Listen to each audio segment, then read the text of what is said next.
Namaste, konnichiwa. म आकाश याङ्बो हजुरहरूलाई JLPT N3 को vocabulary को चौथो दिनको क्लासमा स्वागत छ।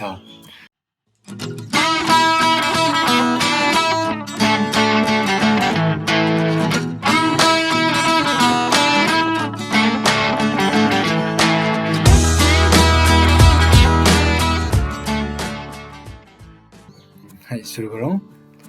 नम्बर 1 दाइ कस्ट प्राइस अनि जेनेरेसन। दाइ बुबुन अधिकतम धेरै। दाइ हो प्रतिनिधि।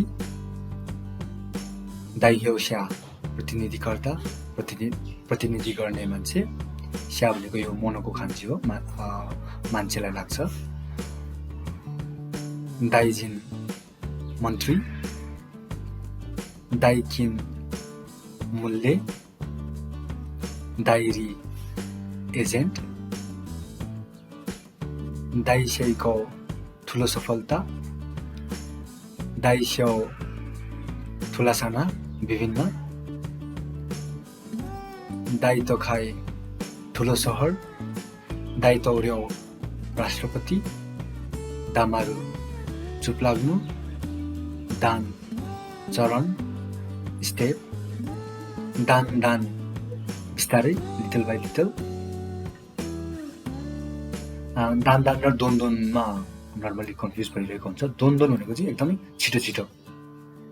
दान भनेको चाहिँ एकदमै बिस्तारै step by step little by little हैन। हाई दान्जो पुरुष र महिला दुवै। खान्जीले पनि बुझ्न सक्नुहुन्छ, तर यो खान्जीको लेसन चाहिँ होइन फेरि है। हाई दान्जो पुरुष र महिला दुवै। दान्सी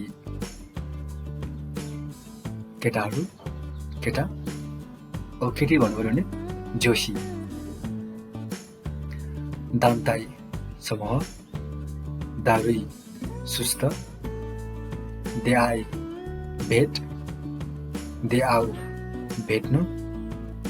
बाई चान्स भनेर लेखेको छ है, भेट्नु। जानी जानी अब हामी भेट्ने है भनेर भेट्नु, त्यसलाई चाहिँ हामी द्याउ भनेर भन्दैनौँ। देखि गोतो घटना। देन्ची ब्याट्री। देनगोन सन्देश।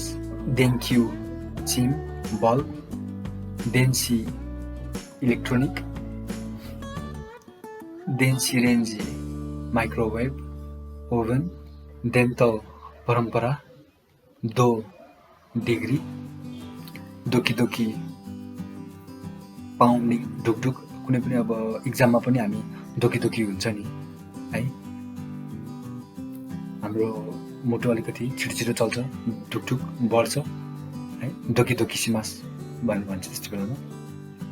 दोकु पोइजन विष। दोकुरिचु स्वतन्त्रता। दोकुसिन अविवाहित सिङ्गल। दोकुसो पढ्नु रिडिङ। दोकुतोकु युनिक। दोरो हिलो।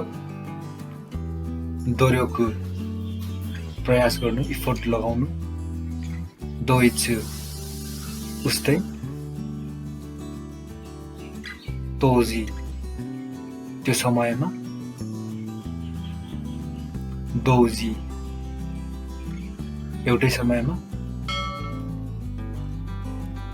दोखा तामाको सिक्का। यो दो भनेको चाहिँ तामाको खान्जी हो। दोखा कृपया। दोक्युशे क्लासमेट सँगै पढ्ने। दोरो रोड हाइवे बाटो। दोर्यो सहकर्मी सँगै काम गर्ने। दोषी भवलाई दोषी भनिन्छ। दोषीते म कुनै पनि तरिकाले जसरी भए पनि भन्ने मिनिङ लाग्छ। यसको हामीले ग्रामरमा पनि हेरिसकेका छौँ। दोतोकु नैतिक।